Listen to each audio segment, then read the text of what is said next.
আজকে আমরা পড়বো হচ্ছে আমাদের খুব প্রিয় একটা উপন্যাস, আরণ্যক উপন্যাস।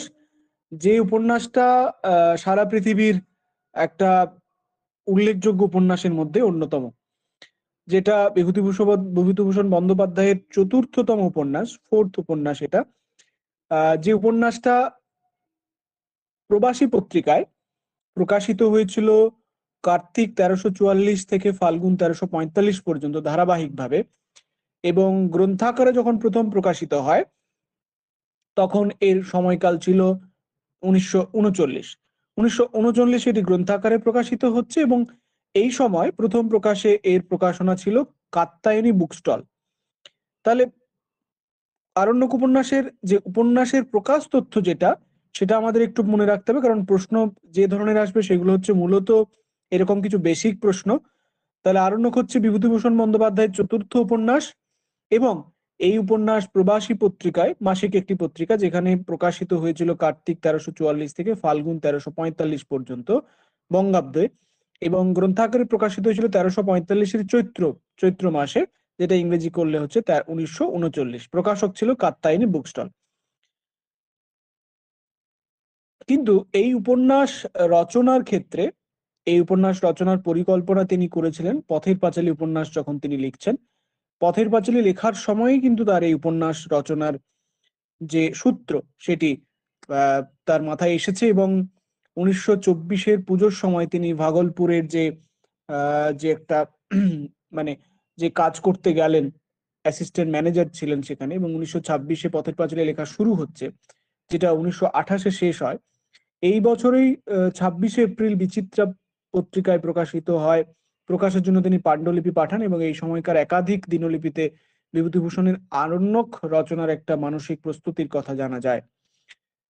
ঘোড়ায় চড়ে গভীর জঙ্গলে পরিক্রমার সময় তার যে সিদ্ধান্ত নেয় তার মন, যে এই জঙ্গল জীবন নিয়ে একটা কিছু লিখলে একটা কঠিন, শৌর্যপূর্ণ, গতিশীল ব্রাত্য জীবনের ছবি, এই বন, এই নির্জনতা, ঘোড়ায় চড়া, মন হারানোর অধিকার, এই নির্জন জঙ্গলের মধ্যে ঝুপড়ি বেঁধে থাকা, মাঝে মাঝে যেন আজ গভীর বনের নির্জনতা ভেদ করে যে সুড়িপথটা বাগানের দিকে চলে গিয়েছে, দেখা গেল ওই সুড়িপথ এক বাগান থেকে আরেক বাগানে যাচ্ছে।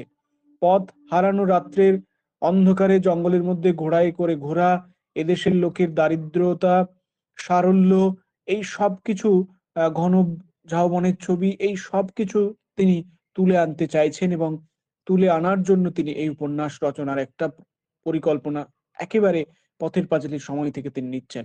তার স্মৃতির রেখা থেকে জানা যায়, অপ্রকাশিত দিনলিপি থেকেও জানা যায় যে এই পরিকল্পনা তার পুনরাবৃত্ত।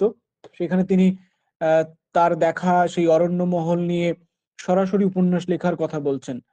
হ্যাঁ, এই নোভেল অন ফরেস্ট, এতে নির্জনতার কথা থাকবে, গাছপালার কথা থাকবে, অরণ্যানী খাড়া উঁচু পাথরের স্তর, ধাতুস্পস্তর, রঙিন ঝর্ণা, যা অরণ্যের মধ্য দিয়ে নেমে আসছে, পাহাড়ে, পাহাড়ের মাথায় রাঙা রোদ, শিউলি বন, দাবানল, এইসব ছবি তার মাথায় ঘুরে বেড়াচ্ছে, এবং এই ছবিগুলোকে বা এই যে দৃশ্যগুলোকে তিনি তুলে আনার জন্য তিনি এই উপন্যাস রচনা করছেন। প্রকৃতপক্ষে এই উপন্যাসের মধ্যে প্রকৃতি, মানুষ, তার সৌন্দর্য, সরলতা, দারিদ্রতা, শোষণ, সবকিছুই একটা সংহত চেহারা নিয়ে উপস্থিত হয়েছে উপন্যাসে। এখানে এসেছে অতি প্রাকৃত বিশ্বাস, তার কিছু সংস্কার, পরিবেশ, অরণ্য পরিবেশ যাকে চূড়ান্ত সত্য বলে মনে হবে, অথচ এই অরণ্যের বাইরে যা একেবারে চূড়ান্ত অবিশ্বাস্য বলে মনে হবে। উপন্যাসের নায়ক আমরা জানি সত্যচরণের মধ্য দিয়ে আসলে বিভূতিভূষণ সমকালীন যে অভিজ্ঞতাটার, সেই অভিজ্ঞতাটা তিনি প্রতিফলন করতে চেয়েছিলেন। আমি যে পিডিএফটা তোমাদের গ্রুপে দিয়েছি, এটা আমার ইন্টারনেট সূত্রে পাওয়া, আর্কাইভ ওয়ার্জি থেকে পাওয়া। এই পিডিএফটার দিয়েছি কারণ পেয়েছি, কিন্তু এই পিডিএফটার ক্ষেত্রে আমরা দেখবো যে তার উৎসর্গর ক্ষেত্রে তিনি তার স্ত্রী গৌরীকে এটি দিচ্ছেন, তখন তার স্ত্রী বেঁচে নেই। এখানে লিখছেন একেবারে শুরুতে, যে অরণ্যের কথা বলছিলাম আমি এতক্ষণ ধরে, যে মানুষের বসতির পাশে কোথাও নিবিড় অরণ্য নাই, অরণ্য আছে দূর দেশে, সেখানে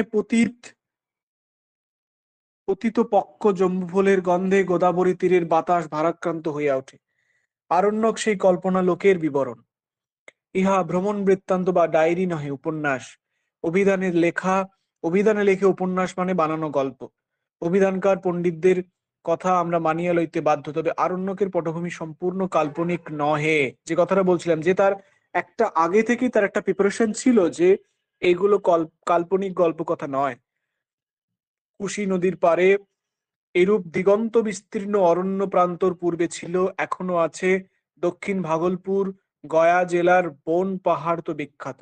তাহলে তার ভাগলপুরের যে অবস্থান, সেই অবস্থানের সাপেক্ষে এই যে কথাগুলো আমরা পাচ্ছি, তার যে অভিজ্ঞতাগুলো পাচ্ছি, সেই অভিজ্ঞতার সাপেক্ষে তার এই লেখা। আমরা জানি যে উপন্যাস 1923-এর শেষ দিকে যখন বিভূতিভূষণ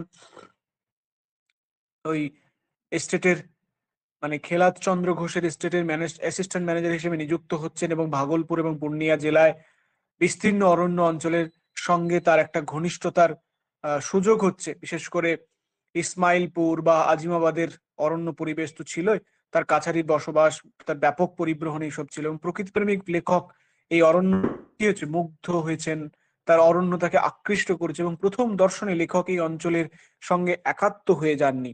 তার দিনলিপিতে প্রমাণ আছে যে অভিজ্ঞতায় একথা বুঝলাম, আজ এই স্থানটা নতুন, ভালো লাগে না, মন বসে না, যত দিন যায় তার সঙ্গে স্মৃতির যোগ হতে থাকে, ততই সেটা মধুর হয়ে ওঠে। এই ইসমাইলপুর 1924 সালে আন্দামান দ্বীপের মতো ঠেকতো। সীমা বাদ আক্রান্ত জঙ্গলে ভরা বেলজিয়াম কঙ্গোর কোনো নির্জন উপনিবেশ। আজকাল সেই আজিমাবাদ, সেই ইসলামপুর ছেড়ে যেতে হবে ভেবে কষ্ট হচ্ছে। তাহলে যে যে জায়গাটাকে তিনি এক সময় মানাতে পারতেন না, যা হয় শহর থেকে প্রথম গেলে জঙ্গল তার কাছে ভালো লাগবে না, সুতরাং তার সেখানে দাঁড়িয়ে প্রথম তার কাছে খুব একটা ভালো লাগেনি, কিন্তু আস্তে আস্তে আস্তে আস্তে সেই জঙ্গল এমন করে তার স্মৃতি সত্তার মধ্যে জড়িত হয়ে গেছে যে যেখান থেকে জন্ম হয়েছে আরণ্যক উপন্যাসে। তাই আরণ্যক উপন্যাসের সূচনাতে আমরা দেখব যে প্রস্তাবনা অংশে তিনি সেই কথাগুলি এখানে বলতে শুরু করবেন। বলছেন, সমস্ত দিন আপিসের হাড়ভাঙা খাটুনির পর গড়ের মাঠে ফোর্টের কাজ ঘেঁষিয়া বসিয়াছিলাম।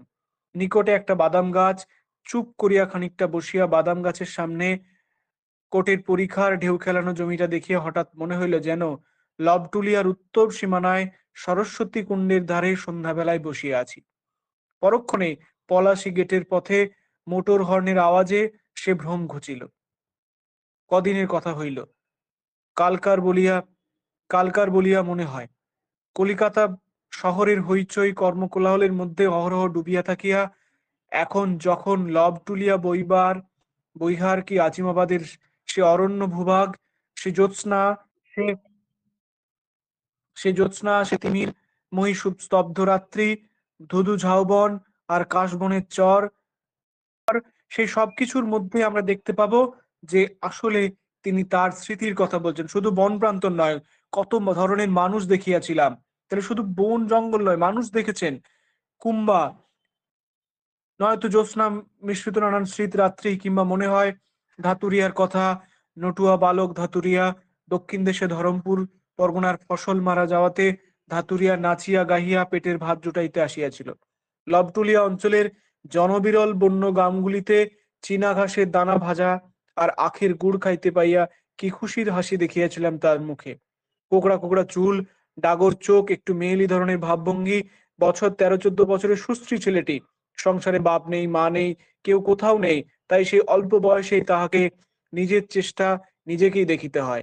সংসারের স্রোতে কোথাও ভাসিয়া গেল, আবার মনে পড়ল সরল মহাজন ধাওতাল সাহাকে। আমার খড়ের বাংলোর কোণটাতে বসিয়া সে বড় বড় সুপারির জাতি দিয়া কাটিতেছে। গভীর জঙ্গলের মধ্যে ছোট্ট কুড়ে ঘরের ধারে বসিয়া দরিদ্র ব্রাহ্মণ রাজু পাড়ে 3টি মহিষ চড়াইতেছে এবং আপন মনে গাইতেছে, দহা দহা হই জি। মহালিকারূপের পাহাড়ের পাদদেশে বিশাল বনপ্রান্তরে বসন্ত নামিয়াছে। লবটুলিয়া বৈহারের সর্বত্র হলুদ রঙের গোলগুলি ফুলের মেলা। দ্বীপ্রহরে তাম্রাভ রৌদ্রদগ্ধ দিগন্ত বালির ঝড়ে ঝাপসা।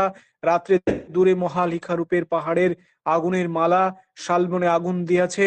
কত অতি দরিদ্র বালক বালিকা নরনারী, কত দুর্দান্ত প্রকৃতির মহাজন, গায়ক, কাঠুরে ভিখারির বিচিত্র জীবনযাত্রার সঙ্গে পরিচয় হইয়াছিল।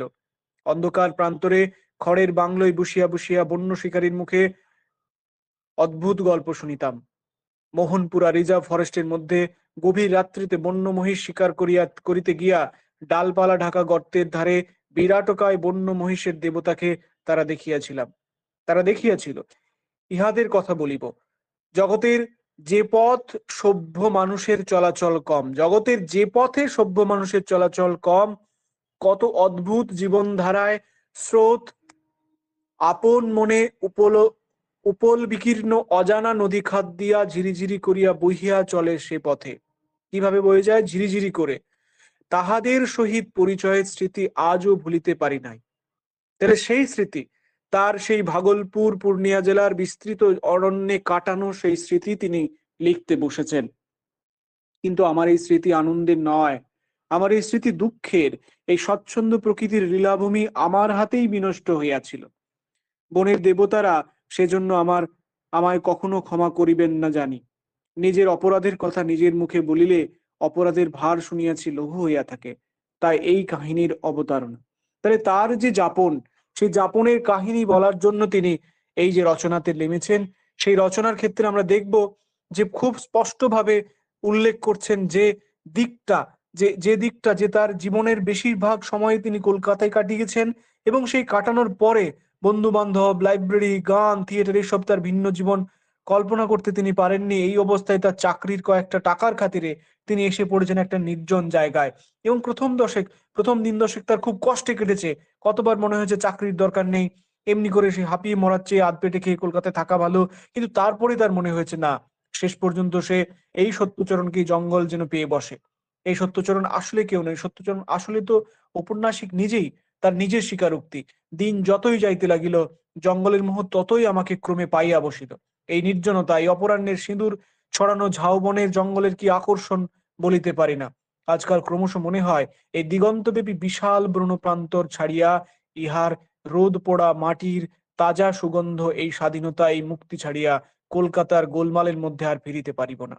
একেবারে আরণ্যকের তৃতীয় পরিচ্ছেদে তিনি এই কথা বলছেন যে এই সবকিছুর মধ্যে থেকে বাঁচার একটা প্রচুর চেষ্টা, জীবনকে অন্যভাবে উপলব্ধি করার চেষ্টা। আমরা ঠিক এই উপলব্ধিটাই একটির পর একটি পরিচ্ছেদে পাবো। প্রথম পরিচ্ছেদে আমরা দেখবো যে উপন্যাসের নায়ক সত্যচরণ, যে বিএ পাশ করেও দীর্ঘকাল বেকার হয়ে বসে আছে, তোমার আমার মতো সবার মতো হয়ে বসে আছে। অনেক চেষ্টাতেও তার চাকরি জোটেনি, আমাদের মতোই। এদিকে মেসে তার 2 মাসের টাকা বাকি পড়েছে, না দিতে পারলে তার খাওয়া দাওয়া বন্ধ হয়ে যাবে। সৌভাগ্যক্রমে কলেজের পুরনো বন্ধু সতীশের সঙ্গে তার দেখা হয়, এবং সেদিন সরস্বতী পুজো।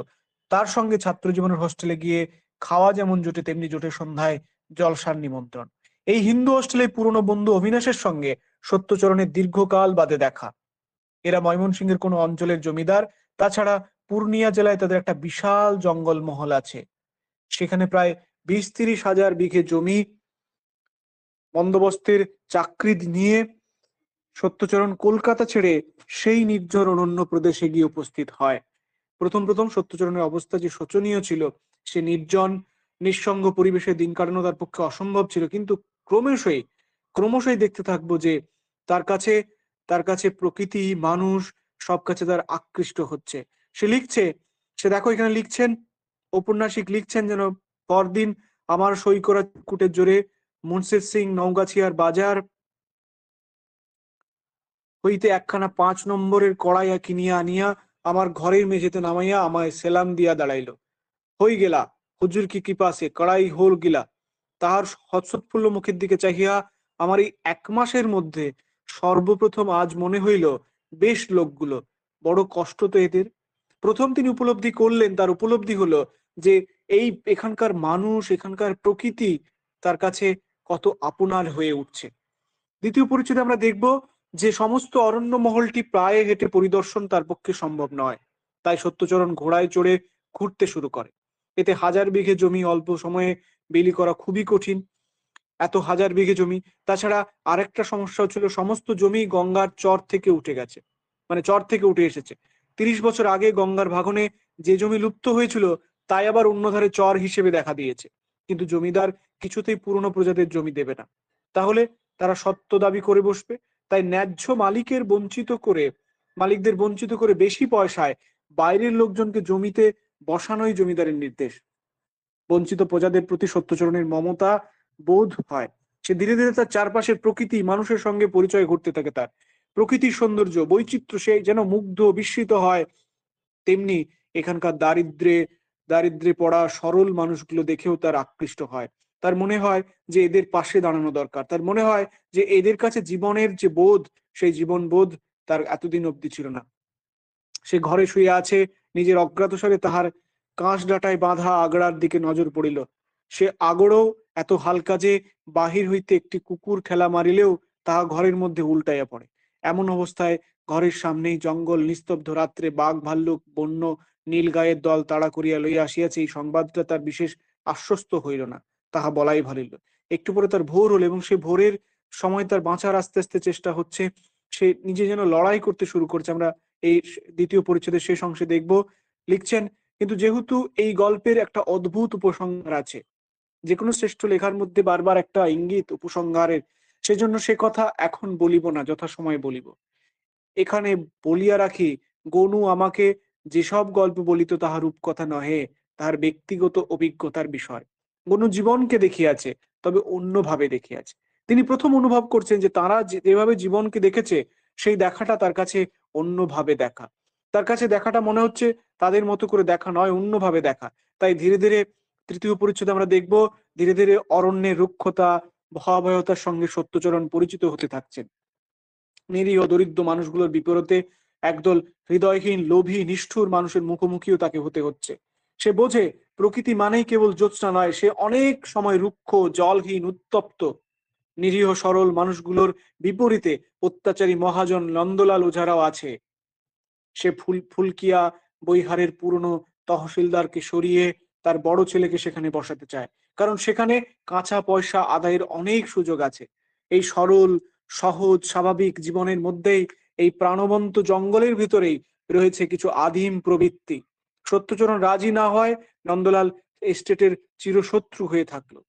তবে এই পর্বে সত্যচরণের ভয়াবহ অভিজ্ঞতা হলো যে গ্রীষ্মের অসহ্য উত্তাপ, মারাত্মক জলকষ্ট, বিধ্বংসী দাবানল, প্রকৃতির যে এমন একটা নিষ্ঠুর একটা রূপ আছে, তাও তার কাছে আস্তে আস্তে আস্তে আস্তে পরিষ্কার হতে থাকলো। যে যে যে উষ্ণতা কলকাতায় বসে অনুভব করা যায় না, যে উষ্ণতা বাঁকুড়া, পুরুলিয়া, ঝাড়গ্রামের মানুষ অনুভব করে, বিহারের বিহারের ভাগলপুরের অঞ্চল মানুষ অনুভব করে, সেই উষ্ণতা যেন, সেই তীব্রতা যেন সেখানে অনুভব করে।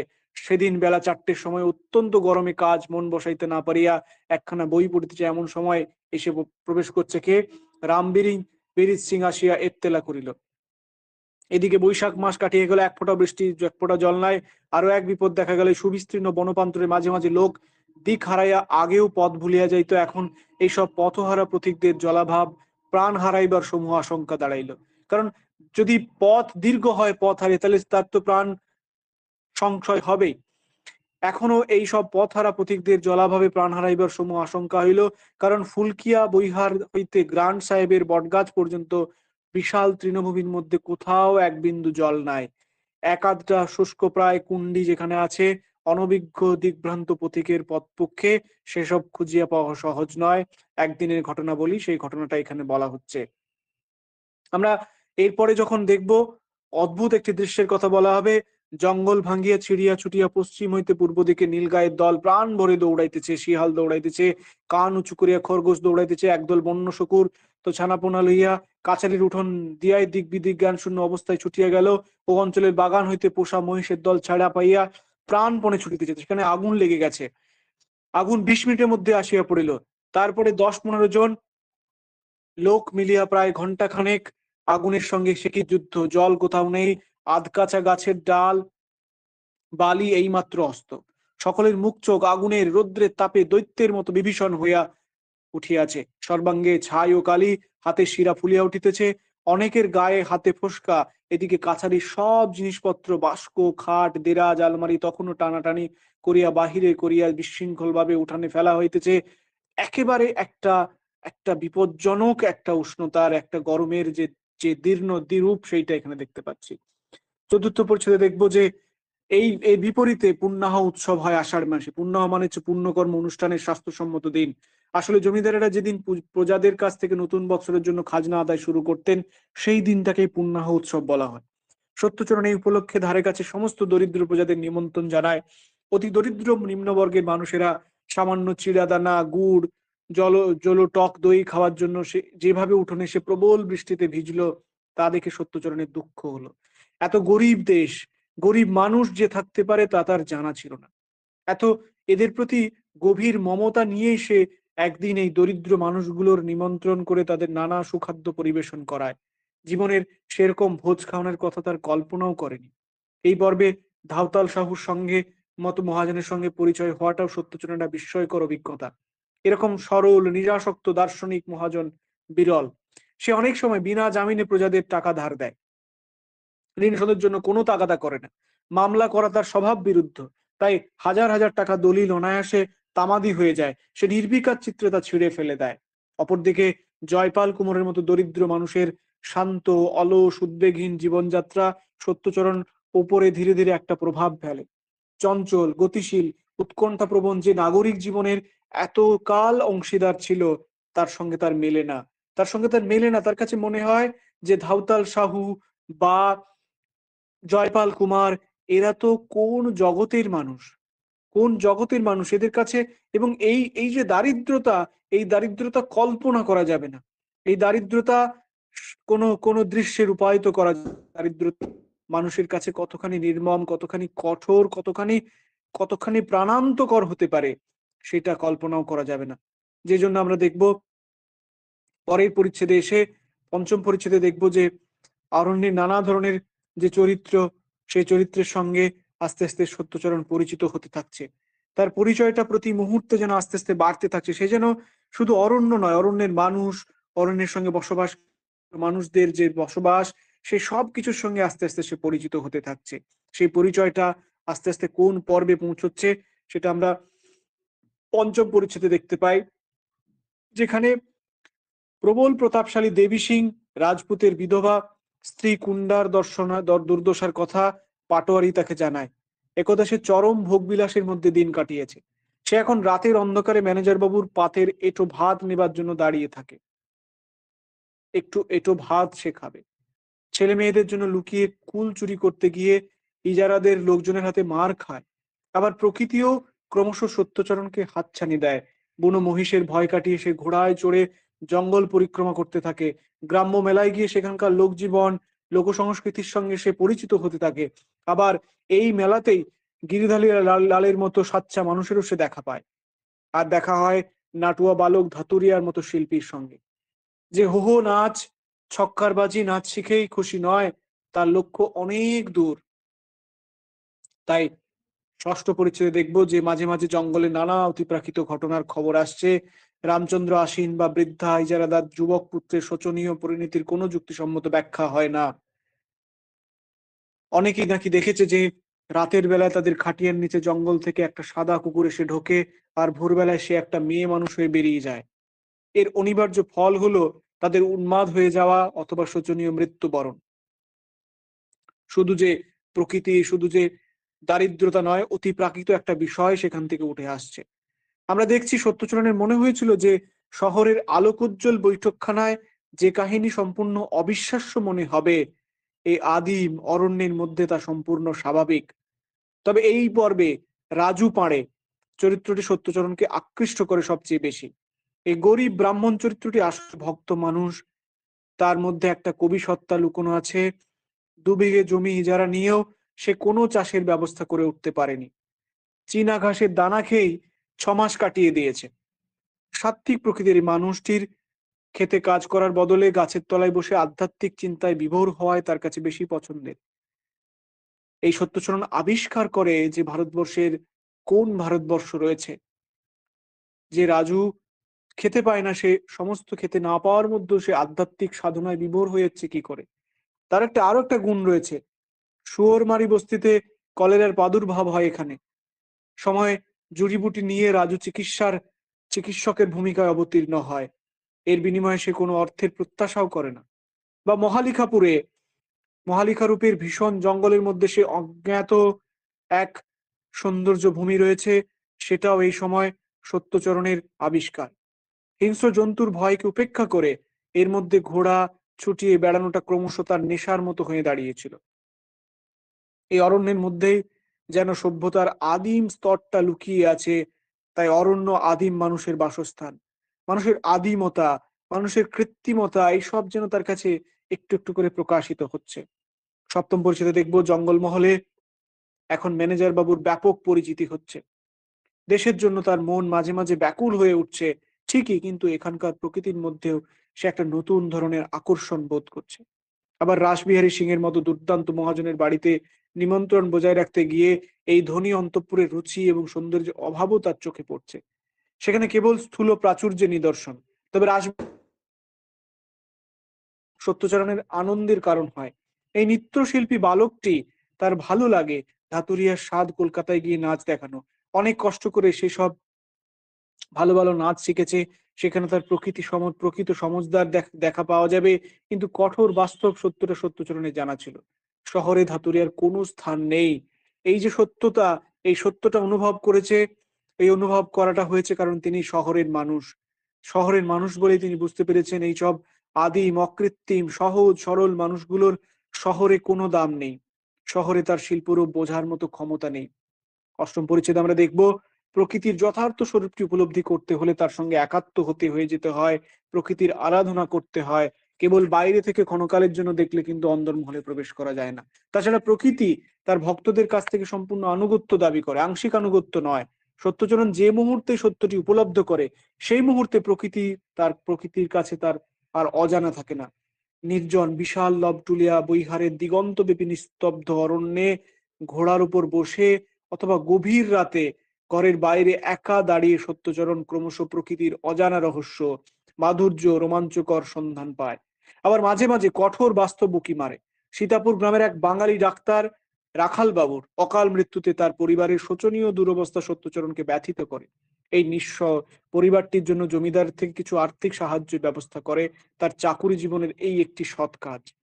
তবে সরস্বতী কুণ্ডী এবং তার সৌন্দর্যের নীরব উপাসক যুগল প্রসাদের সঙ্গে পরিচয় বোধ হয় সত্যচরণের জীবনের চরম প্রাপ্তি। প্রকৃতির এরকম সৌন্দর্যও যেন তার আগে চোখে পড়েনি। তেমনি যুগল প্রসাদের মতো মানুষও সে আগে দেখেনি। নিজের পরিশ্রম অর্থ ব্যয় করে সে সরস্বতী কুণ্ডীর চারপাশে চারপাশে চারধারে দুষ্প্রাপ্য ফুলের গাছ বসিয়ে দিয়েছে।